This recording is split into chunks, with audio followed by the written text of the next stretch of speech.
Greetings, people of the warm weather and the rest of you. Welcome to the Northman.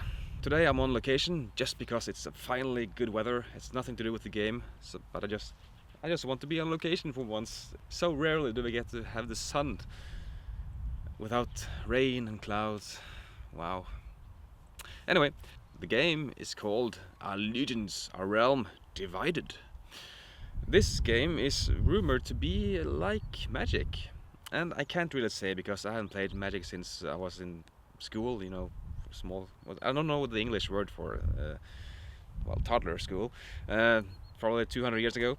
So I really don't know exactly if it is like Magic, but still, I do know that it is like Magic, the Gathering, the card game, the collectible card game.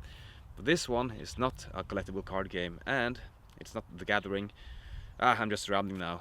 Let's take out Allegiance, a game for 2 to 4 players, and it says on the box 60 minutes to play. If with 2 players, if you're more players, well, you can easily go up to 2 hours on that one. But let's check out the game.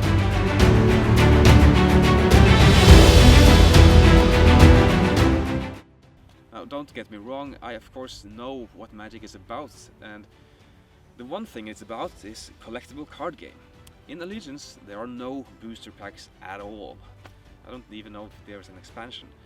But you get everything in one box. You have tons of heroes, and they are extremely different in playstyle. And you have all these decks, which you just put on the board, the table, and you start the game. There's no deck building involved. So no deck building, no booster packs, no expansions, and just go. So this one time I was introducing this to some friends of mine, and I said, you do this and you do this, and then they said, oh, it's like Magic. And I said, I don't know.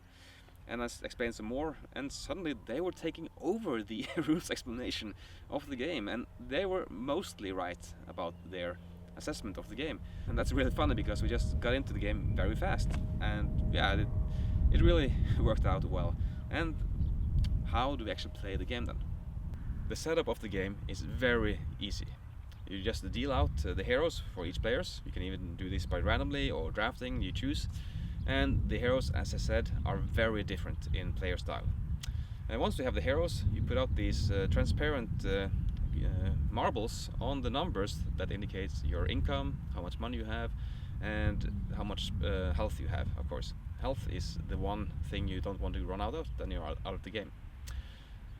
Lastly, you have 3 decks of cards which you put out in the center of the board, of the table. The action deck, the unit deck, and the elite unit deck. And these 3 decks are common for all players. So as I said, there's no deck building, you just draw from these card piles, and that's it. So you're ready to play the game now. So of course you have some currency, you have your gold, and you have some spell powers that are unique to your hero, and you can unlock more spell powers by buying these with gold. So on your turn you can do as much as you want, as long as you can afford it and have the cards. You usually are limited to a few number of cards. Cards is kind of a resource in the game. You don't have a lot of them, but once you do, you can play them down as long as you have the money to do so. And once you play down, you have the units in front of your hero, and the units are for attack and defense. And yes, this is a very high confrontational game, and thus you can play it in many modes, 1 versus 1, which is of course the easiest one, and you have the team based, where you have 2 sitting on each corner of the tables, and they are on the team, and it's about knocking out the other team. And then you have the roundabout thingy, where you are trying to knock out the player to your left, and we tried that, and it really didn't work out for us. The balance of the heroes was totally off, so of course it could be an issue of which heroes we had in the game, but one player just couldn't die, and the other player, well, it really didn't work out. So the team based is brilliant, and 1 versus 1 is also very good, but be very wary of which heroes you are playing with, because they are very unbalanced depending on the number of players you have. But also it says so in the rules which heroes to avoid with these player cards, and it works. So when you place the units in front of you, they cannot activate this turn. You can of course defend with them, but you cannot go charging with them. So of course it makes sense, because they just came out of training and they're tired, and game wise it's also very important, because it can just save up a lot of money and push out a lot of units at the same time and attack, that wouldn't work out very well. So of course it's intentional. And isn't that like magic? Not entirely sure, but I'm pretty positive that it is like magic. Anyway, each heroes, they also come with their own decks. Now these decks aren't drawn from randomly, you choose from this. It's like your personal unit deck, where you can pick up your specialized units based on your heroic abilities, and they are very different. For instance, the Necromancer have skeletons, and the Druid can transform into a bear or an eagle, was it? And it really changed the game based on the situation. And these specialized unit decks are very cool to have, and they really spice it up with just not the only thing you can draw from is the unit deck and the elite unit deck, but also your own unit deck. So it really brings real variability to the game, and some unpredictability as well. It's a real neat system. But do I enjoy the game? Yes, I do. But as I said, I have not played Magic in many years, so I can't really compare it to Magic, except for the experience that the other players shared with me on what the comparison was. And the comparison was really 90% Magic, was my estimation. But the difference is, the key difference is, everything here is in one box. You don't need any boosters, you don't need a deck building, you don't need a previous knowledge of the game to play it. And that is a real plus for me.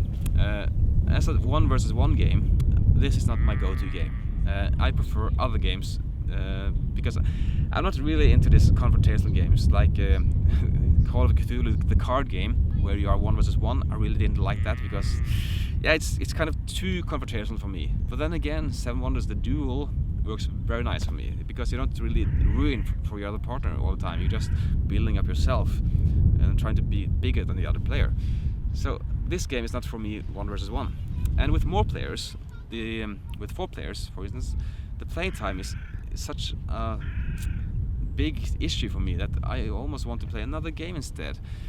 So I enjoy this game, don't get me wrong, and I really like all the player variability and the heroes, but I have a concern about the playing time.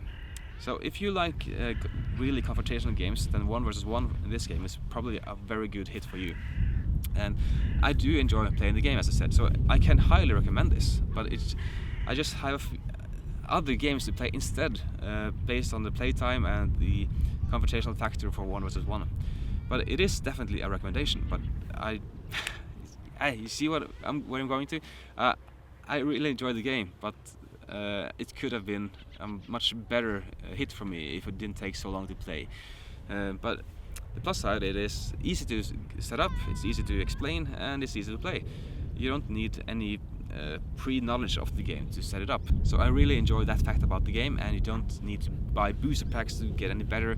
Everything is contained in one single purchase, and the graphics is nice. The backstory is unknown because I haven't actually read it, but there's a lot of backstory in the game if you're interested to get into the world that is presented here. And yeah, that's it. So thank you for watching. I hope you have been a bit more enlightened about this, because I enjoy the game and I recommend the game, but it's not a game that I will get to the table a lot because I have other options instead. That's kind of the thing here. Okay, thanks for watching again, and see ya. Thanks for watching our review today.